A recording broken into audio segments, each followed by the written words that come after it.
بسم اللہ الرحمن الرحیم۔ السلام علیکم ورحمۃ اللہ۔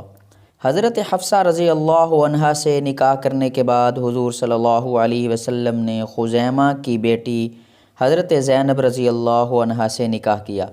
یہ بڑی صداقت و خیرات والی تھیں۔ اسلام سے پہلے ہی ان کو ام المساکین، مسکینوں کی ماں کہا جاتا تھا، کیونکہ مسلمانوں کی خیر و خبر بہت رکھتی تھیں۔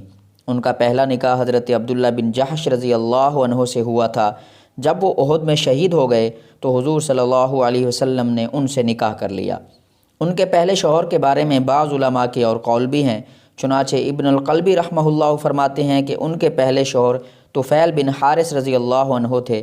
جب انہوں نے طلاق دے دی تو ان کے بھائی کے بعد بنت الحارث رضی اللہ عنہ نے نکاح کر لیا۔ وہ بدر میں شہید ہو گئے تو حضور صلی اللہ علیہ وسلم نے ان سے نکاح فرمایا، جو رمضان 3 ہجری میں ہوا۔ نکاح کے بعد 8 ماہ حضور صلی اللہ علیہ وسلم کے نکاح میں رہ کر ربیع الثانی 4 ہجری میں وفات پائی۔ یہ بھی کہا جاتا ہے کہ وہ آپ صلی اللہ علیہ وسلم کے نکاح میں صرف 3 ماہ رہیں، اس کے بعد وفات پائی۔ سیرت اور تاریخ لکھنے والوں میں سبھی کا اس پر اتفاق ہے۔